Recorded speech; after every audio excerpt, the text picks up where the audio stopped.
کرنا ہے آزمائش آ جائے، بچہ بیمار ہو گیا ہے، بچی بیمار ہو گئی ہے، آپ بندہ بیمار ہو گیا ہے، اللہ نہ کرے ایکسیڈنٹ ہو گیا ہے، یا اللہ نہ کرے جویں ساڈے بھائی احسان اللہ انہوں نے صحت والی لمبی زندگی دے، حادثے دا شکار ہو گیا، بم دھماکے دا شکار ہو گیا، اللہ نے صحت عطا فرمائی، اللہ نہ کرے کوئی دکھ تکلیف پریشانی آ جائے نا، پھر بھی میرے پیارے بھائیو 4 کام کرنے نے۔ فرمایا یہ 4 کام کرنا تہاڈا کام ہے، میں دنیا دی عزت بھی عطا کر دیاں گا تے قیامت والے دن بغیر حساب دے اپنی جنت دا مہمان بنا دے گا۔ لو آئیے ہن میں اختصار دے نال تواڈے سامنے وہ 4 عمل بیان کرنا۔ الہ العالمین نے کی فرمایا ہے؟ اللہ فرما رہے نے اے میرے محبوب پیغمبر امام الانبیاء جناب محمد صلی اللہ علیہ وسلم اعلان کر دیو، سنو اے لوگو، اگر آزمائش آ جائے، پریشانی آ جائے، مصیبت آ جائے، دکھ آ جائے، بیماری آ جائے، کوئی نقصان ہو جائے تے 4 کام کرنے نے۔ یہ اندر کامیابی، یہ اندر رحمت، یہ اندر عظمت، یہ اندر نجات، یہ اندر اللہ دی جنت۔ فرمایا وَلَنَبْلُوَنَّكُمْ بِشَيْءٍ مِّنَ الْخَوْفِ وَالْجُوعِ وَنَقْصٍ مِّنَ الْأَمْوَالِ وَالْأَنفُسِ والثمرات وبشر الصابرین۔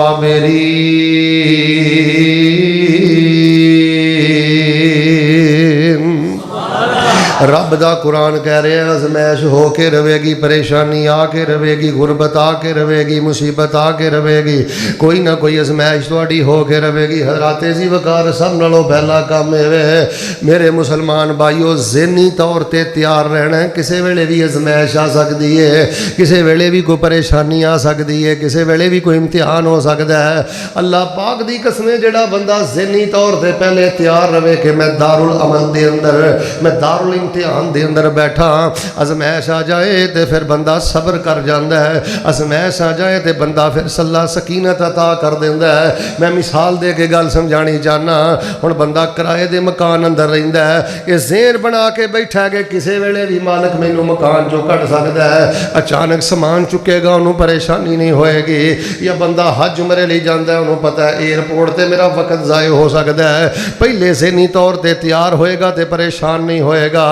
لوگوں مومن تے مسلمان نو ذہنی طور تے تیار رہنا چاہیے، آزمائش کسے ویلے بھی آ سکتی ہے، پریشانی کسے ویلے بھی آ سکتی ہے، امتحان کسے ویلے بھی ہو سکتا ہے۔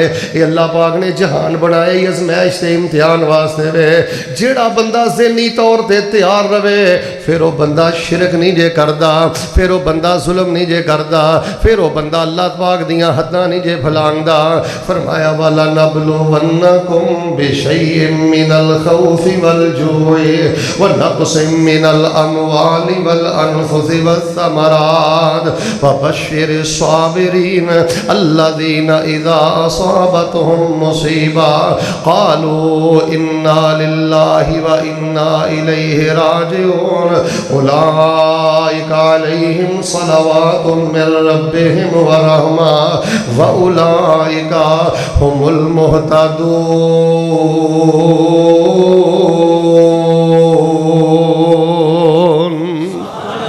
دوسری بات ہے میرے ویریو، آزمائش آ جائے، دکھ آ جائے، بیماری آ جائے، توجہ رکھنا، اپنا ذہن بنا لو میں نمازاں پڑھنا، میں رب کولوں ڈرنا، میں حرام نہیں کھاندا۔ آ جڑی بچے والوں دکھ تے آزمائش تے تکلیف آئی ہے، یا میرے تے کوئی دکھ تکلیف تے پریشانی آئی ہے، اپنا ذہن بنا لو اللہ تبارک و تعالی اس تکلیف اندر کوئی نہ کوئی خیر پیدا کرے گا، اس تکلیف اندر کوئی نہ کوئی بہتری پیدا کرے گا، اس تکلیف اندر اللہ کوئی نہ کوئی اچھائی پیدا کرے گا۔ صرف 2 مثالاں میں تواڈے سامنے رکھنیاں چاہنا، واقعہ تسی سندے رہندے ہو۔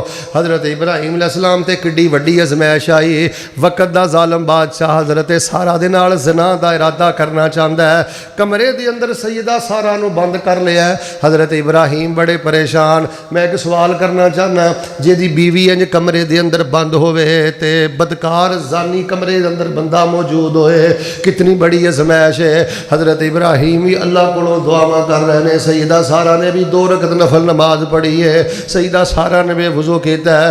سیدہ سارہ نے نہیں کیا میں پھوک مار کے اڑا داں گی، میں نبی دی بیوی ہاں، نانا کی کرا میں تیرے لاہور دی ملنگنی، کی کرا میں تیرے لاہور دی کلندری۔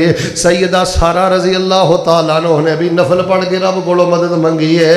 خیر اللہ پاک نے بادشاہ تے راشا تاری کر دیتا ہے، بادشاہ نو زمین دے اندر دنسا دیتا ہے۔ سیدہ نے دعا کی تھی، یہ صحت ملی ہے، پھر بدماش دیاں اکھاں دے اندر بغیرتی تے بے حیائی ہے۔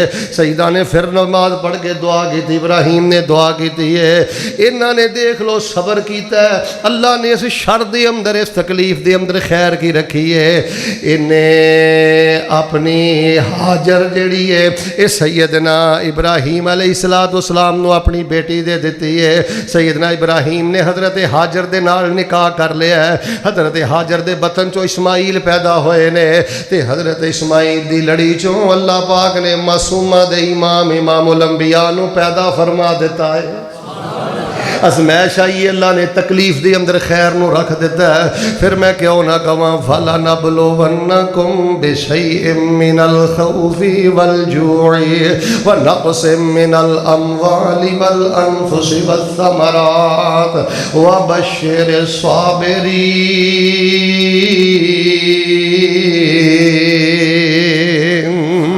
ذہنی طور دنیا جنت نہیں، توجہ رکھو کرما لے، دنیا جنت نہیں۔ ایتھے تے حضرت آدم تو لے کے نبی علیہ السلام تک کوئی نبی ایسا نہیں جہدے تے دکھ نہ ہوئے، جہتے ازمائش نہ ہوئے، جہتے پریشانی نہ ہوئے، بلکہ نبی پاک نے فرمایا اللہ پاک جدوں کسی بندے نال پیار کردا ہے نا، او دے تے ازمائش پا دیندا ہے۔ اب ویکھو نا اے بیٹا ساڈا علماء نال پیار کردا ہے، جلسیاں نال پیار کردا ہے، بے لوث علماء دی خدمت کردا ہے، اللہ دا پیارا بنیا، رب دی ازمائش آ گئی، اللہ نے پھر زندگی عطا فرما دیتی ہے۔ ایک تے ذہنی طور تے تیار رہیا کرو، کوئی بندہ اے نہ سمجھے میں بڑا نہاتا دھوتا وا، میرا ایکسیڈنٹ کیوں ہویا، میں بڑا جی نوازی ہاں، میرا پت بیمار کیوں ہویا، میں بڑا صدقہ خیرات کرنا، میرے گھر اندر بیماری کیوں آئی ہے۔ او اللہ دی بندی ہوئے، دار الابتلاء ہے، دار المحن ہے، دار الابتلاء دی اندر ازمائش آ کے رہندی ہے۔